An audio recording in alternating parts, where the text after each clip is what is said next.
Assalamualaikum warahmatullahi wabarakatuh. Innal hamdalillah nahmaduhu wa nasta'inuhu wa nastaghfiruh wa na'udzu billahi min shururi anfusina wa min sayyiati a'malina. May yahdihillahu fala mudilla lahu wa may yudlilhu fala hadiya lahu. Asyhadu an la ilaha illallah wahdahu la syarika lahu wa asyhadu anna sayyidana nabiyyana Muhammadan abduhu wa rasuluh. Allahumma salli wa sallim wa barik ala sayyidina Muhammad wa ala alihi wa ashabihi ajma'in. Subhanaka la ilma lana illa ma 'allamtana innaka antal alimul hakim. Rabbi shrah li sadri wa yassir li amri wahlul 'uqdatam min lisani yafqahu qawli. Allahumma la sahla illa ma ja'altahu sahla wa anta taj'al hazna was-sa'ba idza syi'ta sahla. Wala hawla wala quwwata illa billahil aliyyil azim. Amma ba'd. Hadirin jemaah yang dirahmati Allah, alhamdulillah pada malam ni kita dapat bertemu. Okeylah tuan-tuan, ada berapa orang ni? 1, 2, 3 orang 4, 5, 6 yang mana boleh main lah. Yang mana merajuk saya tak tahu tuan-tuan. Itu masing-masing lah. Kita ada kewajipan kita dan kita diberi akal untuk berfikir tuan-tuan. Baik, ada orang macam-macam tuan-tuan. InsyaAllah pelan-pelan lah tuan-tuan. Kita haraplah mana yang boleh main mengaji, mainlah tuan-tuan. Jadi kalau dia ikut dari segi apa orang panggil, kalau ikut hukum asal dulu-dulu, tuan-tuan kena cari ustaz, betul tak? Tuan-tuan start mutu pergi masjid tinggi, macam tu. Tapi kita dah terbalik lah. Betul. Pergi ustaz main, tak apa tuan-tuan. Tapi kalau ustaz mai pun merajuk juga, saya tak tahu tuan-tuan. Tuan-tuan jangan tanya saya, ustaz dah mai. Saya minta maaf dulu, saya terlambat tadi. Bukan pasal apa, saya risau juga tadi, sempat tak sempat. Saya pergi Sik tadi, Sik Kedah. Pergi, saya ingatkan tak sempat lah. Tinggal sebab jam tuan-tuan. Dia jam ke sana jam. Masa saya balik tadi, saya tengok yang Penang teruk lah. Yang ke Kedah tu jam memang teruk betul lah. Saya balik senang tuan-tuan. Sampai rumah pun 6 lebih sampai. Sampai rumah 6 lebih. Jauh banyak 2 jam setengah Bawa pelan-pelan lah, tak laju 2 jam setengah. Duduk sat tuan, duduk tak ada nak baca apa pun, duduk sat. Tu yang saya tengok masa saya main tadi pukul 7 lah. Sempat ke tak sempat ni. Tapi alhamdulillah sampai juga malam ni tuan-tuan. Baik. Jadi tuan-tuan, kita berhenti ni mana?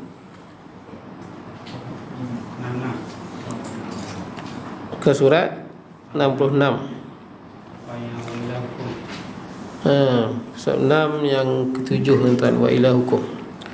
Qala musannifu rahimahullahu ta'ala wa nafa'na bi ulumi fid darin, kata pengarang. Baik, jadi kita berada di huraian zikir lepas sembahyang, betul tak? Kita berada di huraian zikir lepas sembahyang. Baik, jadi kita tengok ayat kursi. Wa ilahukum ilahu wahidun la ilaha illa huwa rahmanur rahim. Ni huraian ni, apa makna dia?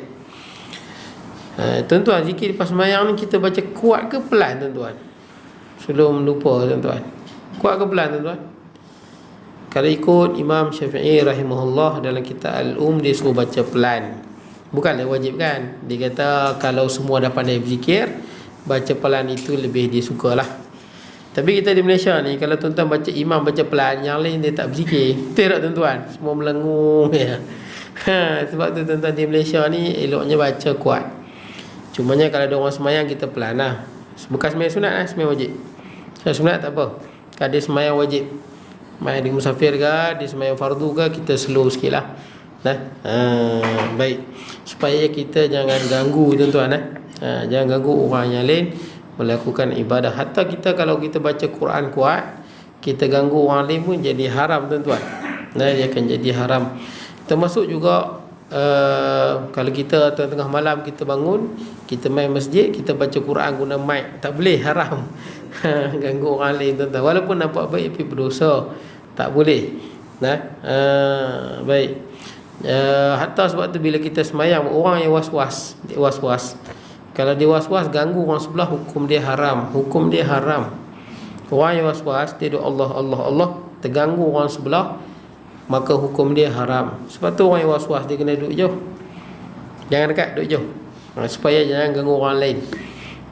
Sama juga orang yang baca kuat, baca kuat haram hukum dia. Jadi kita zikir ni pun sama tuan-tuan, janganlah sampai kita mengganggu orang yang lain. Saya ada pergi ada macam-macam tuan-tuan, di setengah tempat kita pergi kadang baca kuat, jemaah baca kuat, dia ikut imam. Imam baca, dia pun ikut imam. Imam baca berlagu, dia pun baca berlagu juga tuan-tuan. Itu tak boleh haram hukum dia. Baik, kita tengok makna dia. Dan Tuhan kamu ialah Tuhan yang Maha Esa, tiada Tuhan yang berhak disembah selain daripada Allah yang Maha Pemurah lagi Maha Mengasihani. Jadi Allah Ta'ala Tuhan yang Maha Esa. Esa ni tuan-tuan maksud dia yang tidak berbilang ataupun tidak menerima bilangan. Tidak menerima bilangan ni maksud dia pada 3 sifat tuan-tuan, 3 benda, 3 sudut. Yang pertama, Esa pada zat. Esa pada zat ni makna dia tidak berbilang-bilang zat Allah. Dan tidak ada orang yang zat dia macam zat Allah, tak ada. Esa pada zat. Yang kedua, zat ni tuan-tuan, zat ni kalau kita tubuh badan lah tuan-tuan. Kalau kita tubuh badan kita ni zat kita lah. Tapi Allah, kita tak sebut tubuh badan Allah, sebab dia ada penyerupaan dengan makhluk. Sebab tu kita kata zat Allah, kita tak kata tubuh badan Allah. Tapi zat Allah ni laisa kamislihi syai', tak sama dengan makhluk sebab dia Esa. Tidak ada orang yang zat dia yang macam Allah, tak ada. Bagus tu soalan tu. Orang tu selalu bergaduh jisim, jirim, arat kan. Apa benda tu tuan-tuan? Pertama, jirim tuan-tuan, ataupun jisim. Jisim. Jirim ni benda yang mengambil ruang, itu jirim. Jirim ni benda yang mengambil ruang, ambil tempat. Itu dalam perbahasan falsafah tuan-tuan. Jirim ni sesuatu yang mengambil tempat. Apa saja yang mengambil ruang, dia adalah jirim. Angin, udara, cahaya jirim. Dia panggil jirim kasif ataupun latif, yang lembut. Kita tak tahu hakikat cahaya tuan-tuan, tak tahu. Tapi dia mengambil ruang. Angin kita bukan nampak pun tuan-tuan, tapi ada tak? Ada. Jirim juga sebab mengambil ruang. Jisim adalah jirim yang besar, ataupun gabungan jirim jadilah jisim. Macam kita ni jisim lah. Kan kita gabungan banyak, betul tak? Atom-atom campur-campur, betul. Telinga, kepala, tangan, dia apa? Dia berjuzuk-juzuk. Macam tu. Sebab tu kita tak kata Allah Ta'ala berjuzuk-juzuk. Kita ada juzuk-juzuk, tangan, telinga, mata, kaki, dan boleh dipisah-pisahkan. Allah tak macam tu. Itu dipanggil jisim. Jisim adalah jirim, gabungan jirim ataupun jirim yang besar dipanggil jisim. Allah Ta'ala bukan jirim, bukan jisim. Siapa yang kata Allah Ta'ala bertempat, itu yang kita menjisimkan Allah tu. Jadikan Allah Ta'ala dilitupi oleh ruang. Arat ni apa benda pula? Arat ni sesuatu yang berada pada sesuatu, tak boleh pisah. Contoh dia macam panjang, pendek, hitam, putih. Itu arat. Kita panggil sifat kan. Yang mana dia tak boleh berdiri sendiri, dia mesti duduk di sesuatu. Contohnya panjang.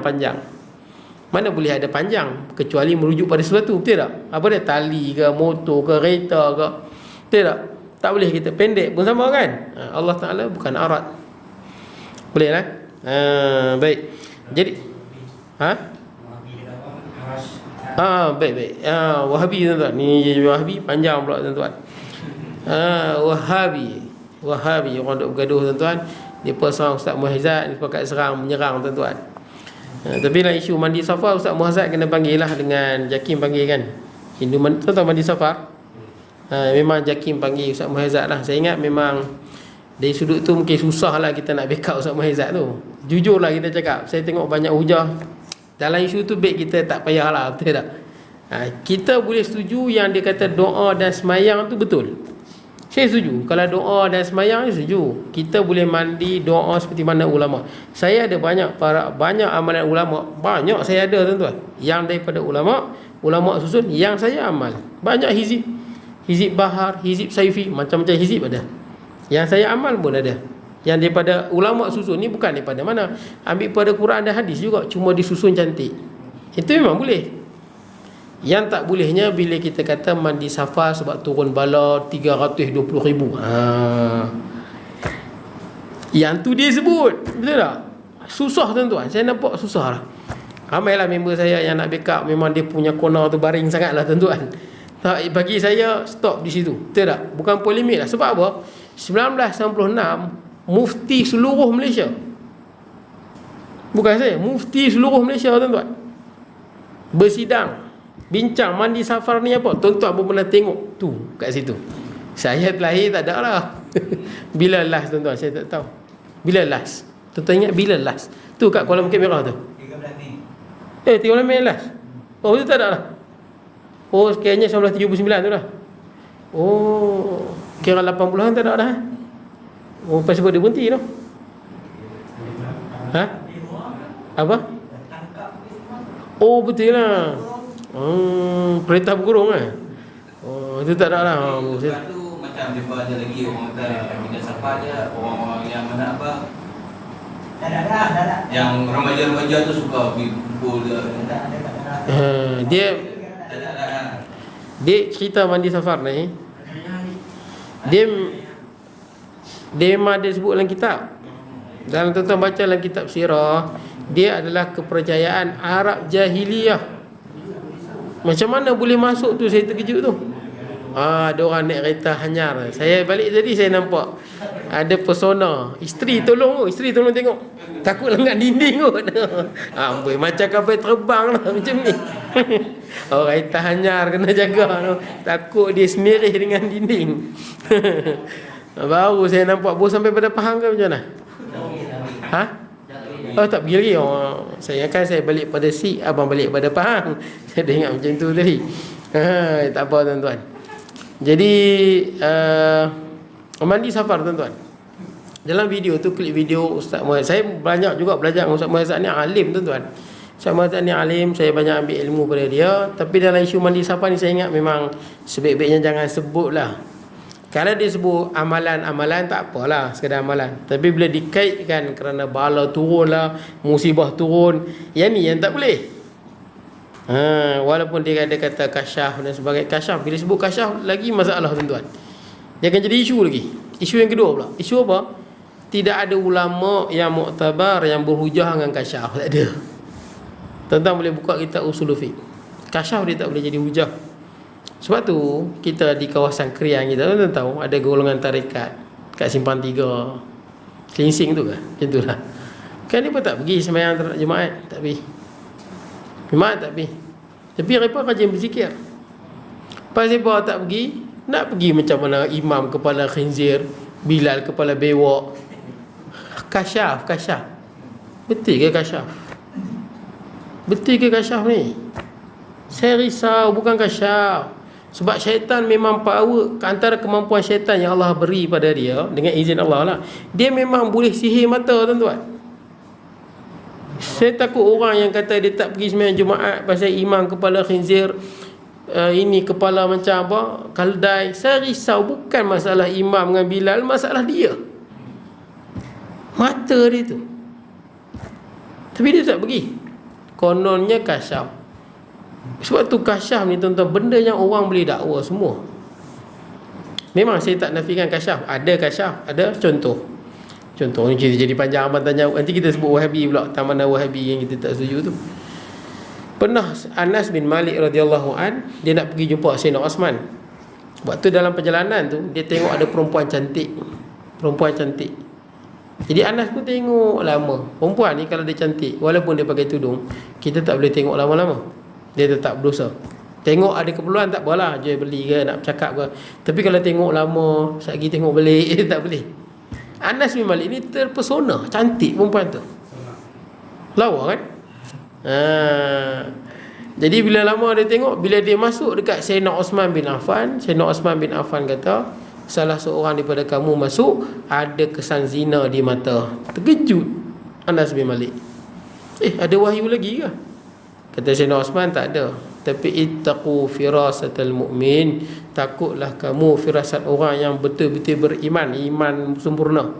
Fa innahu yara binurillah, dia tengok dengan cahaya Allah. Ini Sayyidina Osman tuan-tuan. Ni kalau orang yang biasa-biasa kita tak kenal, macam mana kita nak percaya? Kata imam-imam mazhab yang hebat-hebat, iyalah tuan-tuan. Kalau sekadar balik universiti, tuan-tuan tak boleh percaya lagi. Kat universiti tu macam-macam ada, tuan-tuan. Saya ada kawan saya lah ni ustaz terkenal kopiah atas kepala kat universiti. Jangan kata tukar-tukar perempuan. Saat perempuan ni, ya, dia cerita kat saya. Sekarang ni Al-Fadil Al-Allamah, tuan-tuan. Ustaz kopiah atas kepala. Dulu dia cerita lagi saat dia bawa perempuan ni keluar malam, saat dia bawa perempuan ni pula universiti, bawa perempuan ni botol. Bukan dia larang. Jangan tak pakai topi ya, dia kejap sampai depan. Bawa perempuan tak apa. Universiti, tuan-tuan. Macam-macam ada universiti tu. Pondok, tuan-tuan. Jangan percaya semua. Kawan saya mengaji pondok. Ngaji pondok. Kawan dia rajin mengaji pondok. Rajin. Ustaz Isyam. Kenal Ustaz Isyam. Lalah kawan dia dapat ilmu makrifat. Kitab dia bakar habis semua. Ini semua karut, kulit. Ngaji pondok. Jangan main merapu juga. Kena tengok betul-betul. Sesuai tak dengan Quran, hadis dan ulama-ulama muktabar. Ulama muktabar ni siapa? Kita kalau akidah itulah Abu Hasan Asy'ari, Abu Mansur Maturidi, kemudian ataupun Hanafi, Syafi'i, Maliki, Hanbali. Betul tak? Pak ni ulama muktabar ni seluruh dunia pegang dia. Imam Ibn Hajar Asqalani, Ibn Hajar Haythami, Imam Nawawi, seluruh dunia pegang. Jangan bercanggah dengan ulama muktabar. Boleh tak? Tak apa, tuan-tuan. Cerita Mandi Safa tu tak apalah. Habis di situ lah, tuan-tuan. Tak boleh lah, tuan-tuan tu. Jangan pula tuan-tuan tengok Ustaz Muhazzad kan, tuan-tuan pun pakat pergi mandi pula lah. Janganlah, memang tak boleh, tuan-tuan. Memang tak boleh kaitkan. Kepercayaan hari Rabu sial, Safar sial lah kepercayaan masyarakat Arab jahiliyah. Tuan-tuan boleh buka dalam mana-mana kitab sirah. Senang tuan-tuan buka Rahiqul Makhtum. Itu kepercayaan Arab jahiliyah. Termasuk juga kepercayaan Arab jahiliyah, kalau dengar burung hantu, orang nak mati. Macam mana boleh masuk dalam masyarakat Melayu? Tidak? Dengar burung hantu, ada orang nak mati ya. Itu dulu-dulu. Nabi dah tegur dah. La tiyarata. Tidak ada sial tak ada. Wala safar. Tidak ada kecelakaan pada bulan Safar. Wala hamah, tidak ada burung hantu. Dengar burung hantu, tak ada, tuan-tuan. Okey, tuan, tak apalah. Cerita Wahabi ni, tuan, tak apalah. Dan isu mandi Safa tu, tuan, biarlah. Tapi lain isu banyak, Ustaz Muhazzad banyak dia, betul. Contohnya menjisimkan Allah. Kenapa kita kata sebahagian yang dia kata Wahabi ni, tuan-tuan, menjisimkan Allah? Apabila dia anggap arash itu makhluk dan Allah, zat Allah memang betul-betul atas arash ni. Tuan-tuan faham tak? Seolah-olah arash menjadi ruang bagi zat Allah. Apatah lagi kalau disebut arash tu lebih luas daripada zat Allah dengan 4 jari. Arash lebih besar daripada zat Allah. Saya tak nak sebut tokoh mana-mana, tuan-tuan. Sebab di Malaysia ni ada orang yang bukan Wahabi dituduh Wahabi pun ada. Susah, tuan-tuan. Contoh, saya mengaji dulu Tun Guru Hadiawan dengan Tun Guru Abdul Aziz. Kat universiti dulu member saya kata Wahabi. Dua ni Wahabi. Itu yang susah. Di Malaysia jadi haru sebab orang yang Wahabi ni jadi mainan apa? Yes, kita lawan orang yang bid'ahkan amalan. Betul tak? Orang yang suka bid'ahkan amalan, syirikkan orang, ya, kita lawan. Tapi bila menjadi tuduhan, senang tuduh menuduh ni.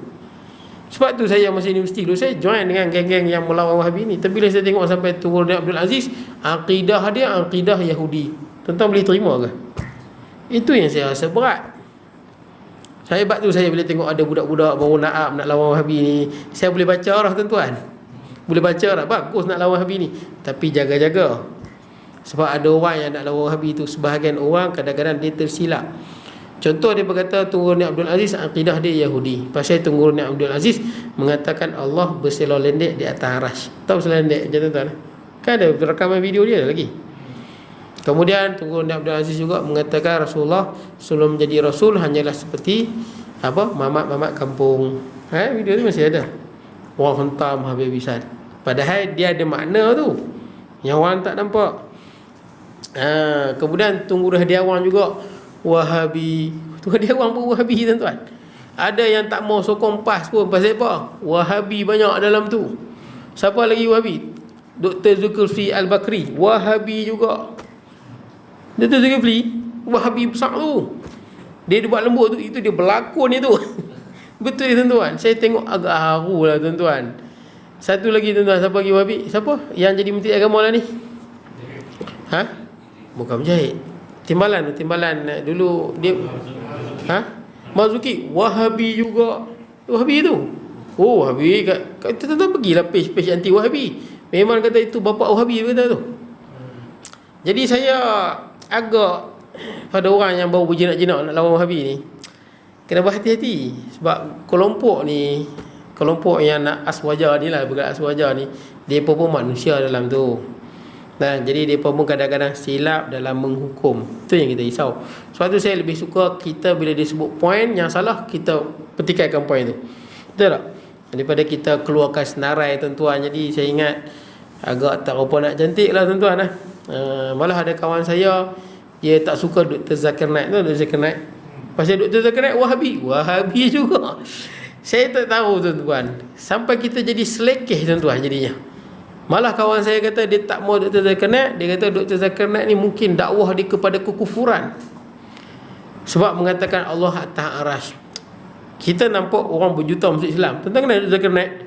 Semua orang kenal kan? Orang masuk Islam ramai. Dia antara orang yang terpengaruh di dunia tuan-tuan. Ramai masuk Islam, sampai India nak tangkap dia tuan-tuan. Senang kata dunia Islam iktiraf Zakir Naik, dunia Islam. Tapi kawan saya kata tak, dia dakwah kemungkinan kepada kekufuran. La haula wala quwwata illa billah. Atas dasar nak lawan Wahabi. Macam ni tuan-tuan, kita lawan orang yang suka bid'ahkan amalan, betul tak? Mensyirikkan amalan, menyesatkan kita punya para ulama, betul tak? Kita menentang golongan ni, boleh nama apa pun. Tapi kita juga kena berhati-hati golongan yang cepat sangat melabelkan orang benda yang tak patut. Kalau di India tu ada seorang ulama besar nama dia Shah Ranfuri. Dia ada sufi di sana tuan-tuan, dan mana golongan Brelwi. Brelwi ni dia pun sembah kubur tuan. Memang sembah kubur betul. Bukan main-main, sembah kubur betul. Tawah kat kubur. Bila ada ulama tegur depa, ulama Deoban tegur depa, mana boleh tawah kat kubur tuan-tuan? Sembah kubur mana boleh? Tuan-tuan type di internet Brelwi tuan-tuan. Siapa yang kata tak boleh sembah kubur, tawah kat kubur, dia Wahabi. Tu dia tuan-tuan. Macam Ustaz Muhaizat sebut lah, siapa yang menentang mandi safar, dia Wahabi. Dia sebut dalam video tu. Ustaz Isyam mengaji di pondok dengan Ustaz Muhaizat sama, Pondok Kandis, 6 tahun mengaji. Dan dia anak murid Ustaz Muhaizat. Dia tak setuju dengan mandi safar. Tak setuju. Dia kata, aku jadi Wahabi dah lah pasal dia tak setuju. Bukan dia aja, malah mufti seluruh Malaysia 1996 dah putuskan dah. Sebab tu saya ingat, ya kita menentang Wahabi, tapi berhati-hati dengan orang yang bukan Wahabi dituduh Wahabi. Itu kita risau tu. Kalau ada orang yang macam di Penang yang kata tasawuf ayat acang, tu jelas tidak, tu kena panggil dah tu. Itu jelas sama juga orang mengata zikir lepas mayang ni tambah ibadah zikir lepas mayang kuat-kuat ni ramai-ramai, ini zikir yang bid'ah, boleh rosak akidah. Ni jelas Wahabinya. Jelas dah. Tapi risau orang yang bukan kita tuduh. Okey, kita kembali pada Tunggul Ni Abdul Aziz tuan-tuan.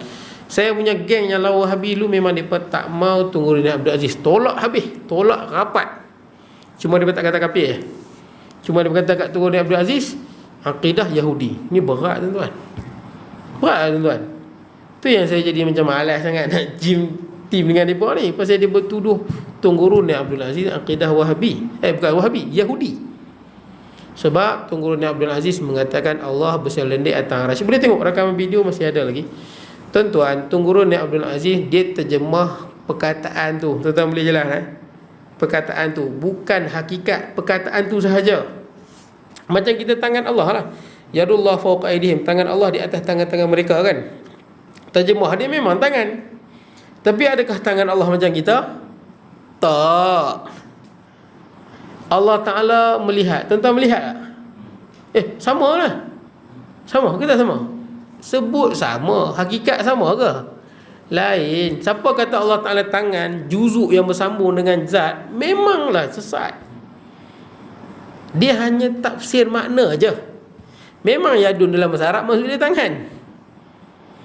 Memang sama juga istawa ala arsy tu, memang makna dia duduk. Tapi jangan dia kat duduk. Tuan-tuan faham tu? Makna Ar-Rahmanu al-Arsy istawa, Allah Maha Tuhan yang Maha Pemurah duduk atas arasy. Itu makna literal dia.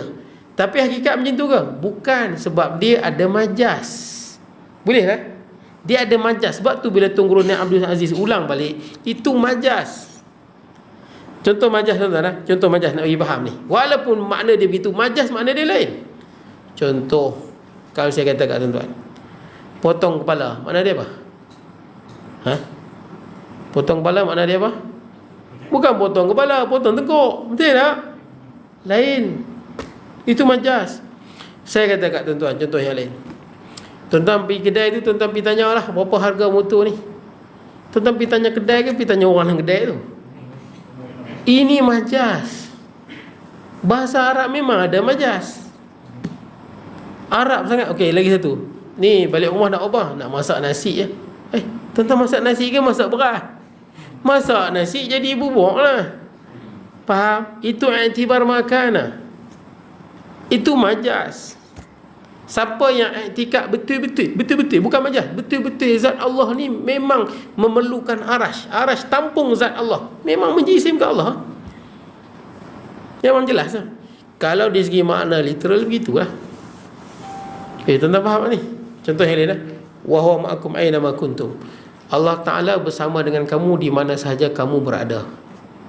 Adakah Allah Ta'ala duduk dengan kita? Zat Allah? Kan? Mana dia apa? Ilmu Allah. Tengok ayat tu bila habis kan. Wa huwa ma'akum aina ma kuntum innallaha ya'lam innallaha alimun qadir. Dia mesti dikaitkan dengan ilmu Allah Azza wa Jal. Boleh tuan-tuan? Tapi kawan saya agak gitulah tuan-tuan. Itulah golongan Wahabi golongan yang menganggap zat Allah ni memang kalau tuan-tuan tengok menakutkan lah. Kata Allah Ta'ala ada mata, betul? Mata. Kita ada mata. Allah ada mata, ada mata. Ada tuan. Ini memang menakutkan. Saya tengok di Indonesia tuan-tuan. Malaysia saya tak dengar lagi sebut lagu tu. Tangan betul kan? Betul. Kalau kita tangan, kita kata makna ayat tu, tapi hakikat Allah lain. Tuan-tuan faham maksud dia? Faham maksud dia lain. Ada pun literal makna macam tu, tapi bila disandarkan pada zat Allah, makna dia yang layak bagi Allah Azza wa Jalla. Boleh tuan-tuan? Banyak kita tanya orang bergaduh ni, tangan Allah, muka Allah, muka wa yabqa wajhu rabbik, kekallah wajah Allah. Kalau orang yang sesat ni memang wajah ni, kita wajah ni Allah ada wajah. Ada wajah, tapi Allah lagi lawa lah pada kita. Sesat mana boleh kata lagu tu? Apa macam mana kita nak matikan hujah dia? Wa yabqa wajhu rabbika dzul jalali wal ikram, dan kekallah wajah Allah yang mempunyai kemuliaan dan kebesaran. Adakah wajah yang kekal? Tangan kaki mana? Betul tak? Tangan kaki Allah hancur habis semua. Kan? Boleh lah. Memang ada orang terjemah wajah Allah, tapi kita tak kata Allah Ta'ala wajah Allah ni macam wajah kita berjuzuk lekat dengan zat, bukan.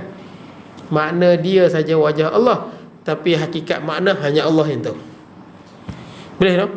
Yadullah fawqa aydihim, tangan Allah di atas tangan-tangan mereka. Memang itu makna dia. Tapi tangan lagu ni ke? Hanya Allah yang tahu hakikat makna dia sebenar. Tapi bukan yang ni. Boleh tak? Yang salahnya dianggap betul. Dianggap itu memang Allah Ta'ala beranggota. Itu senang kan? Allah Ta'ala memang ada anggota. Yang ni yang sesat ni. Dia ingat Allah Ta'ala ada juzuk pula lah. Ini makhluk tuan-tuan. Boleh tak? Ini Wahabi tuan-tuan. Tak apa tuan-tuan. Banyaklah ustaz tuan-tuan boleh tengok yang lawan Wahabi ni banyak. Betul tak? Ustaz apa yang lawan Wahabi kuat tuan tengok? Rozaini. Rozaini. Mana? Pondok mana? Tu Rozaimi.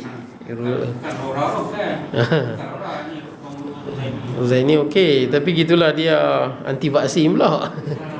Syakawi ikut dia lah. Jadi saya ada yang hebat lagi kalau tuan-tuan tengok di Malaysia ni. Rozaini tu okey, tapi dia sebab ada sebahagian kuliah disebut Wahabi kafir terus. Dia sebenarnya tak boleh sebut kafir, tak boleh. Hatta banyak ulama sebut kita menentang Wahabi, tapi kita tak kafirkan dia. Tidak mengkafirkan Wahabi. Hatta Ustaz Muhaizat pun sebut. Baru ni video keluar kan, Wahabi masih lagi Islam, tapi yang Syekh tadi memang disebut kafir terus. Sampai kawan saya mengajak sama masjid dengan dia di Manjung. Jemaah mengadu kat kawan saya, kata macam mana Syekh ni sampai kata kafir terus ni. Dia agak keras sangat lah, keras. Tapi kalau tuan-tuan nak, bagi saya Ustaz Razin tu okey, hujah dia banyak. Tapi gitulah, anti vaksin pula. Anti vaksin, tapi tak apa tuan-tuan. hujah dia kemas. Lagi satu Syekh Ahmad Wazir daripada mana? Daripada Kelantan. Umur dia pun dekat 90 dah. Nah, antara orang yang terakhir aku anak murid Syekh Yasin Al-Fadani, ngaji lama di Mekah. Sama juga Syekh Abdul Samad di Indonesia pun sama. Kemudian Idrus, betul tak kan? Idrus Kai Idrus daripada Indonesia tu. Baik, tak apalah tuan-tuan. Senang kata tuan-tuan ambil ustaz-ustaz yang ada tauliah lah tuan-tuan. Betul tak? Jangan bawa ajaran yang pelik-pelik, yang berjising ke Allah, yang senang membid'ahkan amalan orang. Itu ya tuan-tuan. Baik tuan-tuan, kemudian kita tengok yang ke-8, Allahu la ilaha illa huwal hayyul qayyum la ta'khudhuhu sinatun wa la naum lahu ma fis samawati wa ma fil ard man dhal ladzi yashfa'u indahu illa bi idnihi ya'lamu ma bayna aydihim wa ma khalfahum wa la yuhituna bi syai'in min ilmihi illa bima syaa' wasi'a kursiyyuhu as-samawati wal arda wa la ya'uduhu hifdhuhuma wa huwal 'aliyyul 'azim. Baik, ni ayat kita panggil ayat apa tuan-tuan? Ayat kursi. Tuan-tuan, kursi. Kenapa buat ayat kursi? Sebab dia sebut kursi tuan-tuan dalam ni. Kita tengok makna dia tuan-tuan. Ayat kursi. Tuan-tuan, sebahagian orang yang kita Wahabi ni kata, yang kita kenapa ulama tolak Wahabi, sebahagian depa tuan-tuan, hak Malaysia ni saya tak pernah dengar lagi. Ni hak luar. Depa sebut Allah Taala duduk atas kursi dia ni. Kursi ni kursi. Tak duduk di kursi. Bila Allah Taala duduk, bunyi seperti besi belaga, krek krek krek krek. Itu yang ulama tolak tu. Ka'atitis hadis macam tu lah disebut. Hadis ni hadis dhaif, lagi palsu lah tuan-tuan. Tiba-tiba berhujah dengan katanya Allah Ta'ala duduk di atas kursi dan berbunyi seperti besi bertembung dengan besi. Ini bukan akidah tuan-tuan. Hadis tu pun lemah tuan-tuan. Mana boleh kata Allah Ta'ala duduk atas kursi? Apa makna kursi ini kita tengok tuan-tuan. Tiada Tuhan yang berhak disembah melainkan Dia yang tetap hidup, yang kekal selama-lamanya, mentadbirkan sekalian makhluknya, yang memiliki segala yang ada di langit dan yang ada di bumi. Tiada siapa yang dapat memberi syafaat di sisinya melainkan dengan izinnya, yang mengetahui apa yang ada di hadapan mereka dan apa yang ada di belakang mereka, sedangkan mereka tidak mengetahui suatu pun dari kandungan ilmu Allah melainkan apa yang Allah kehendaki. Luasnya kursi Allah, ilmu dan nampak sini, ilmu dan kekuasaannya meliputi langit dan bumi, dan tiadalah menjadi keberatan kepada Allah menjaga serta melihara keduanya, yakni langit dan bumi, dan Dialah yang maha tinggi lagi maha besar kekuasaannya. Baik tuan-tuan, ni ayat kursi. Ayat ni kalau boleh kita baca dalam hadis riwayat Imam Nasa'i, siapa baca lepas mayang, kalau boleh jangan baca lupa tuan-tuan. Ada setengah orang dia nak cepat, dia jadi imam, dia sampai Fatihah doa. Bukan salah tuan-tuan, boleh. Tapi kalau boleh berhenti di ayat kursi tuan-tuan.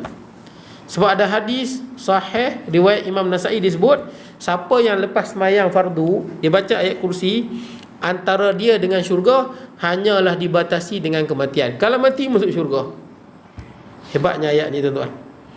Jadi mana-mana orang yang jadi imam ataupun kita mayang kat rumah, nak cepat mayang kat rumah, nak cepat punya pasal tak ada nak berzikir, jangan berhenti di Al-Fatihah. Bukanlah makna haram tuan-tuan, makna dia kita nak kelebihan yang lebih.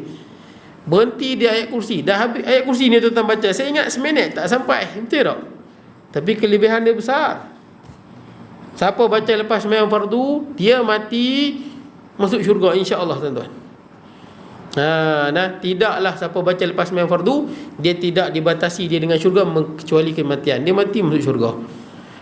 Baik, kenapa disebut ayat kursi? Sebab dalam ni disebut kursi. Dan ayat ni terkenal dengan apa tuan-tuan? Ayat ni terkenal dengan apa tuan-tuan? Bakak hantu.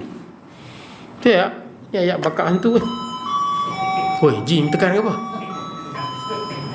Jin tekan ke apa tu? Baik tuan-tuan, ayat ni terkenal dengan ayat bakak hantu.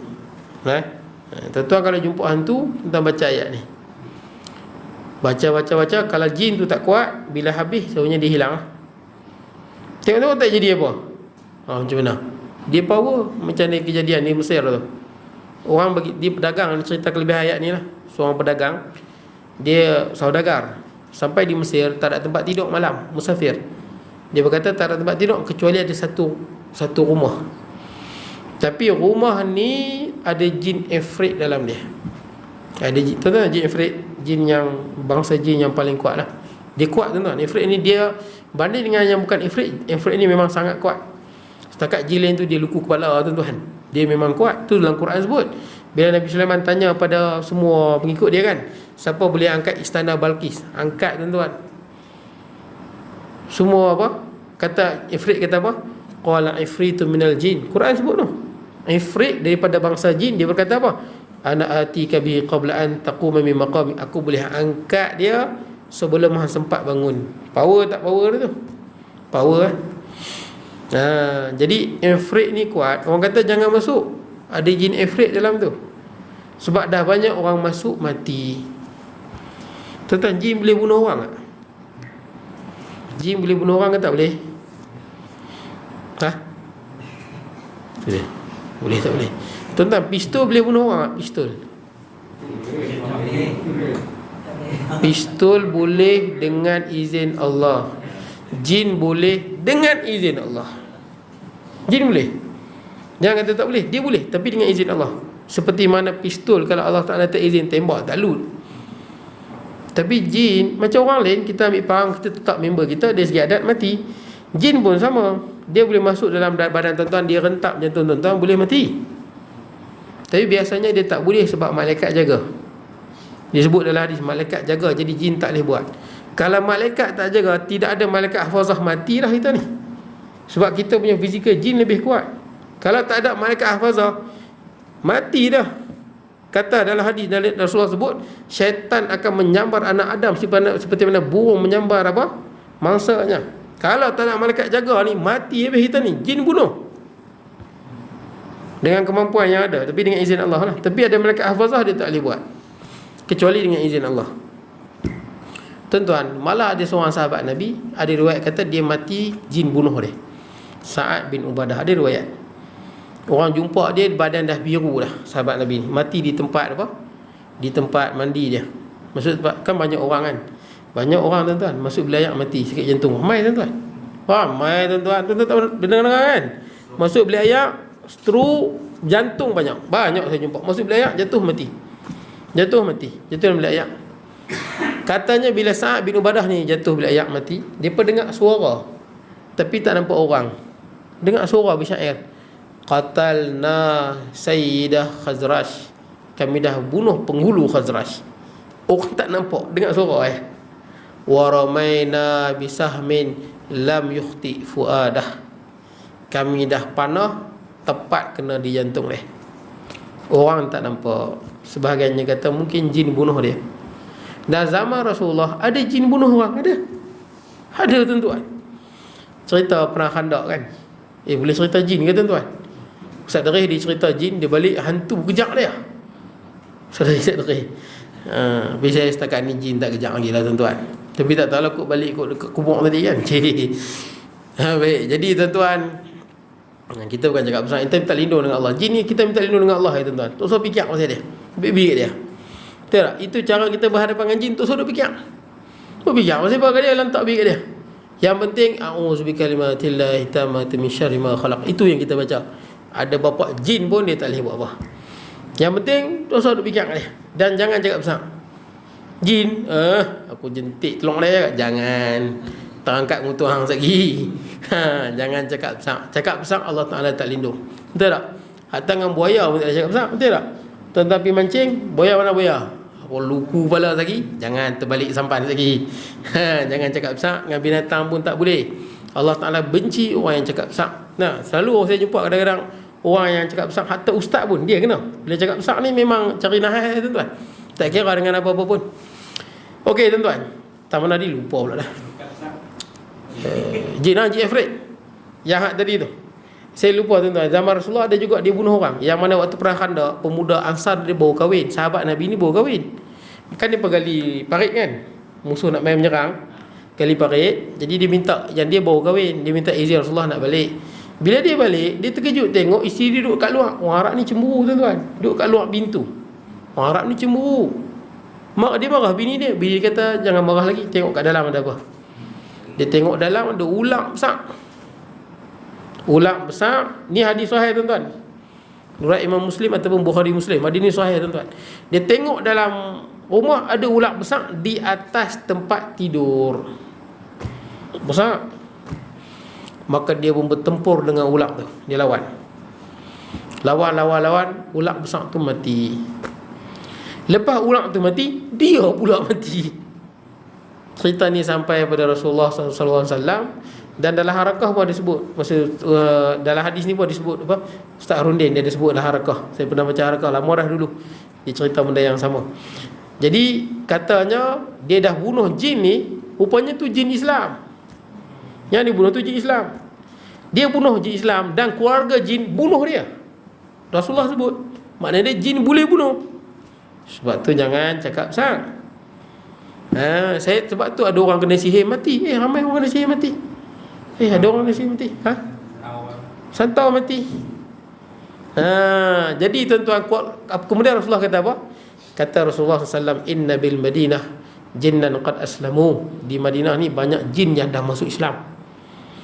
Wa idza badalakum, bila nampak, fa'adinu lahum salasata ayyam, gitulah. Bagilah izin pada mereka 3 hari. Bagi duduk 3 hari. Kan tetamu 3 hari kena terima. Kalau dia muncul juga setelah hari yang lepas hari 3, hari keempat dia muncul, faqtuluh fa innama huwa syaitan. Kalau muncul juga lepas hari yang keempat, hari keempat dia muncul, bunuh. Itu syaitan, bukan jin Islam. Syaitan ni jin jahat lah. Jin yang bukan Islam.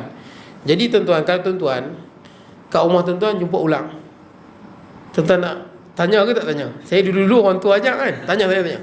Hang jin kau? Kalau hang jin, hang keluar. Kalau hang ular, hang tunggu. Betul tak kan? Memang cakap-cakap pula. Tanya 3 kali.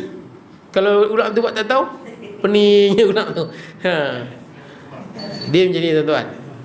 Yang pertama Rasulullah sebut merujuk kepada, ni kena berhenti ke lagu mana ni? Boleh you know? Tak apa. Tuan-tuan,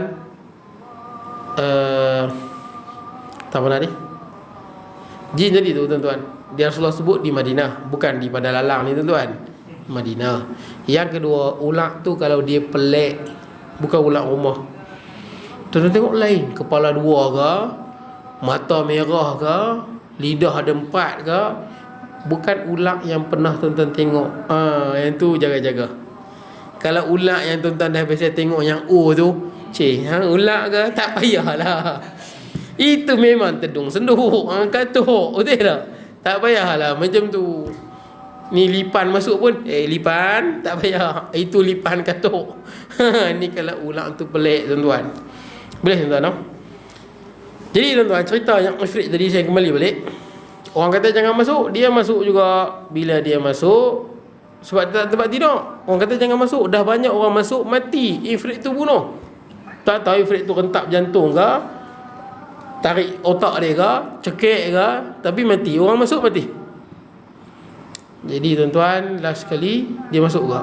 Sebab dah tak ada tempat, dia buat macam mana?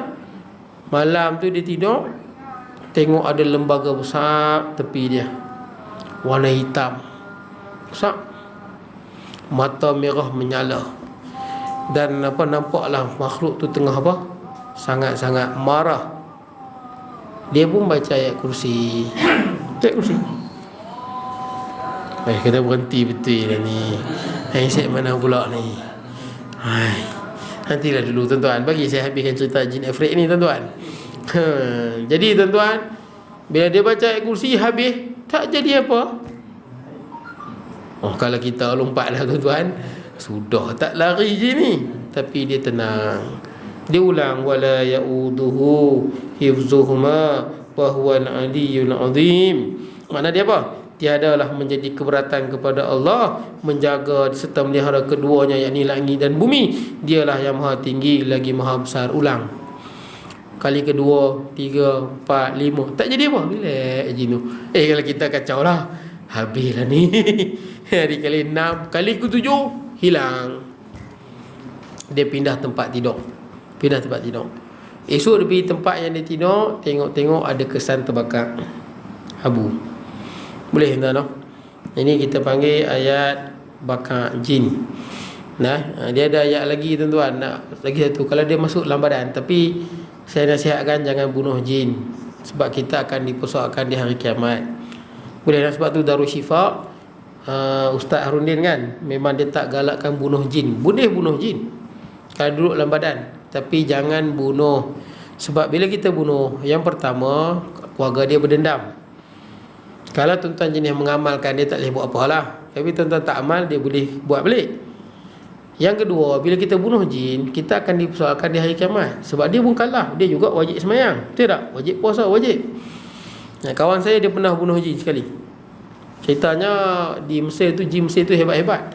Perempuan ni kena rasuk teruk, dah jampi macam-macam, jin tu tak mau keluar. Ketegak, duk menjerit, tak mau keluar. Dah lama dah mungkin lebih sejam kot. Dah lama dia tak mau, sampai terpaksa buat live ni. Kawan saya duduk Mesir, buat live dengan ustaz di Malaysia. Dia pun buat video live. Yang kena rasuk tu budak perempuan. Ada bapak budak perempuan tu dan seorang ustaz di Malaysia ni. Dia duduk Mesir, tengah live tu. Ustaz tu ajak macam mana nak buat live. Dia tak mau. Ustaz tu kata macam ni lah, ambil sejadah ataupun ambil lah pisau ke apa ke sebagai isyarat, sembelih tengkok dia, budak perempuan tu kan. Kemudian baca ayat Quran, law anzalna hadzal qur'ana ala jabalin ra'aitahu khashi'an mutasaddiqan min khasyatillah tilkal amsal nadribuha linnas la'allahum yatafakkarun. Baca yang tu berkali-kali sambil sembelih. Kawan saya sembelih, dengar budak perempuan tu macam lembu kena sembelih. Suara dia macam lembu kena sembelih, macam itulah suara budak perempuan masa dia sembelih. Dan terus tak kena ganggu sampai sudah. Tapi kalau ikut perubatan daripada Ustaz Harudin, jangan bunuh jin, sebab nanti hari kiamat kita dipersoalkan kenapa bunuh dia. Dia juga mukallaf. Itulah tuan-tuan saya nak bagi tahu. Tapi tuan-tuan jangan pula anak kena rasuk, sembelih. Nanti dulu. Bacalah dulu, nyampi dulu, jangan kira nak sembelih ya tuan-tuan. Ni saya bagi tuan-tuan ni, jin marah tuan-tuan dengar. Baik, boleh tuan-tuan no? Ini kelebihan ayat kursi. Dan boleh lagi sikit tuan-tuan. Boleh bang, abang mengantuk saya tengok. Abang tak balik kot esok balik. Tak balik tidur sini kot. Tuan-tuan, sikit lagi tuan-tuan. Kan sahabat Nabi yang jaga apa? Harta zakat. Dia tak jin curi. Tuan-tuan dengar cerita dia kan? Yang curi. Dan sekali dia tangkap. Dia nak ceritanya sahabat Nabi ni berani. Sahabat Nabi ni berani. Salah seorang sahabat Nabi tu bila ditangkap, bila jin ni hulurkan tangan kaldai. Tuan-tuan kalau jumpa orang tengah-tengah malam, tangan kaldai, saya ingat tuan-tuan lari lah. Tapi sahabat ni tak lari. Cerita iman sahabat ni kuat. Sampai jin yang takut. Dan jin tu takut sangat, dia ajak sahabat tu, Abu Hurairah. Dia kata apa? Nak tidur baca ayat ni. Bila baca ayat ni sampai ke pagi, syaitan takkan dekat. Abu Hurairah radhiyallahu an cerita kat Rasulullah. Rasulullah kata, sadaqa wa in kadzab. Betul lah kata syaitan tu. Walaupun syaitan ni kuat penipu, tapi disebabkan dia takut sangat, syaitan ni takut sangat, dia bocorkan rahsia ayat ni. Kalau baca, syaitan takkan dekat daripada pagi sampailah ke, daripada malam tuan-tuan baca sampai ke pagi, dia tak dekat. Dia tak dekat, tapi mungkin dia kacau, boleh jadi dia bunyi ke apa kan, pipi kat dia tak boleh dekat dah. Ataupun tuan-tuan nak tidur, tuan-tuan baca a'udzu bikalimatillahi tammati min syarri ma khalaq. Tetapi mana-mana ini ayat penting lah. Ni cuti-cuti ni, nak cuti sekolah ni, tuan-tuan pergi hotel ke apa kan, mungkin ada hotel yang berantu lah dan sebagainya tuan-tuan. Tuan-tuan baca itu tuan-tuan. Baca dia apa? A'udzu bikalimatillahi tammati min syarri ma khalaq, ataupun na'udzu bikalimatillahi tammati min syarri ma khalaq. Kalau kita seorang saya. Kalau ramai untuk isi dengan anak-anak, nun na'udzu. Siapa yang duduk di mana-mana tempat, hotel ke, homestay ke, masuklah hutan belantara mana ke, dia baca ayat tu, lam yadurruhu syai', tidak ada apa yang boleh mudaratkan dia, sehinggalah hatta yartahil, sehinggalah dia meninggalkan tempat tu. Dia ikut tuan-tuan, pergi mana-mana tempat, baca ayat tu, insya-Allah tuan-tuan tidak ada apa-apa benda yang mudarat. Habis tuan-tuan, akan datang kita hurai amanah Rasul. Ada soalan Mas? Ya, boleh, sila. Ni banyak orang yang agak pasal alkohol gitu. Ya. Minyak wangi ada alkohol boleh tak tuan-tuan? Boleh ke tak boleh? Tak boleh tuan-tuan, bagilah kat saya. Kau macam mana? Bismillah. Tuan-tuan, makan benda yang busuk makruh, betul tak? Makan petai makruh kan? Bau dia kuat makruh. Makan jerit makruh tak? Makruh, bau dia kuat ganggu orang. Bawang putih, bawang merah makruh tak? Makruh. Makan durian makruh tak? Makruh. Tuan-tuan ada musangking di 24 bagi kat saya, tuan-tuan. Itu jenis tuan-tuan. Tuan-tuan memanglah makan tu makruh. Tuan-tuan makan tak berdosa. Tapi kalau dah makan, kalau mulut tu berbau, jangan main masjid atau surau. Lebih afdal sembahyang di rumah. Tapi sekarang ni kita dah ada macam-macam dah. Kita boleh gosok gigi, boleh kumuk dengan Listerine lah, Listerine. Kumuk dengan Listerine. Soalnya memang hilang lah, tuan-tuan. Agak-agak dengan Listerine tak hilang bau, try dengan Clorox pipit tu, tuan-tuan. Itu memang power, tuan-tuan. Tak, Clorox janganlah. Tapi biasanya kalau tuan-tuan kumuk dengan Listerine tu hilang lah. Baik, tuan-tuan, kembali pada soalan tadi tu. Apa dia, minyak wangi ada alkohol kan? Yang pertama, memang kalau tuan-tuan tanya sebahagian orang yang sebagai ustaz, dia kata tak boleh, alkohol yang najis. Ada ustaz sebut macam tu. Bila sebut alkohol najis ya. Alkohol najis, dia tulis najis dan najis. Tapi bila kita pergi jauh sikit, jadi ustaz-ustaz tu macam anti vaksin lah, tuan-tuan. Lebih kurang lah ni. Semua main kira dia ya, main kira sapu ikut dan dia. Jadi tuan-tuan, dia bukan begitu. Boleh juga kalau ustaz tu nak pegang-pegang je lah. Tapi kalau kita nak pergi lebih detailnya, yang lebih jelasnya, alkohol ni dia dihasilkan dengan dua cara. Kalau penapaian memanglah najis. Penapaian ni dia rendam buat macam arak, tuan-tuan. Arak kan bila kita cuka kan, bila kita tapai-tapai, bila dah lama boleh jadi cuka kan. Sebelum tu dia jadi arak. Masa arak tu najis. Dia panggil proses penapaian. Yang alkohol yang tuan-tuan pakai ni bukan proses tu, bankrupt lah syarikat, tuan-tuan. Nak tapai lagu mana? Dia panggil penghidratan alkohol. Proses yang kedua ni, proses ni dibuat dalam kilang dengan alat yang canggih. Penghidratan alkohol, alkohol yang ada dalam minyak wangi, tuan-tuan, tu tak mabuk. Dia bukannya memabukkan. Alkohol yang tidak melalui proses penapaian, terus dihydrate. Dia terus dihydrate, dia ambil daripada sumber dia tanpa menjadi arak. Tak percaya? Try minum. Susah kan? Tak percaya? Try minum. Mabuk tak mabuk? Saya beritahu tak mabuk. Tapi saya tahu ada ustaz kata, alkohol najis ya. Terpulanglah. Bukan saya kata salah. Nak pegang macam tu, peganglah. Boleh. Tapi kalau ada orang kata harus, dia ada hujah dia. Jelas. Betul tak? Kenapa tengok kita lebih analisis ke dalam, tuan-tuan. Terpulang kat tuan-tuan lah. Tu ada alkohol bang? Sejuk ada tu. Sejuk ada lah. Kalau abang rasa macam abang pegang yang haram, mana nak tahu kan? Bagilah kat orang. Saya pun banyak minyak wangi yang mahal-mahal semua ada. Lagi satu ambergris. Ni minyak lagi mahal ni. Tahu muntah paus tu kan? Banyak orang pilot yang jadi jutawan tu. Dia pun jumpa macam benda putih tu kan. Tuan-tuan jangan buang itu muntah paus. Dia payah ada. Kalau tuan-tuan dapat tu, kalau jual itu ada 2 juta, 3 juta muntah paus tu. Dia memang bau dia, tuan-tuan, bau macam busuk sikit. Tapi dia punya, dia daripada dah beratus tahun dah, tuan-tuan. Bila bubuh dalam minyak wangi tu akan jadi sangat harum dan kekal lama. Ambergris, muntah paus. Dia najis ke tak najis? Ulama bincang lama dah. Dia ratusan tahun ulama bincang lah. Kita baru tahu, tuan-tuan. Rupanya lalah kesimpulan ni bukan najis. Minyak wangi yang ada ambergris tu pun boleh. Boleh juga digunakan. Tapi tuan-tuan tak payah fikir lah, sebab minyak wangi ambergris ni saya ingat memang ribu lah, tuan-tuan. Bukan ratus ribu lah. Kita pakai macam tu boleh lah. Betul tak? Boleh lah. Saya pun tak mampu lah nak beli minyak mahal-mahal. Pernah saya beli minyak wangi paling mahal pun 200 lebih pernah beli. Sebab teringin sangat. Sajalah beli minyak wangi 200 lebih. Tapi beza lah, tuan-tuan. Tuan-tuan beli minyak wangi 200 lebih, tuan-tuan pakai minyak wangi RM5, RM6. Oi, langit bumi lah, tuan-tuan. Dia punya bau tu lain lah, tuan-tuan. Okey, tuan, saya minta maaf lajak masa. Bismillahirrahmanirrahim. Allahumma ja'al mana hadha Muhammad tafarraqan wa tafarraqan maksuma. La taj'al minna shaqiyyan wa la mahmudan wa la matula wa sallallahu nabiyina Muhammad wa ala alihi wa sahbihi alhamdulillah.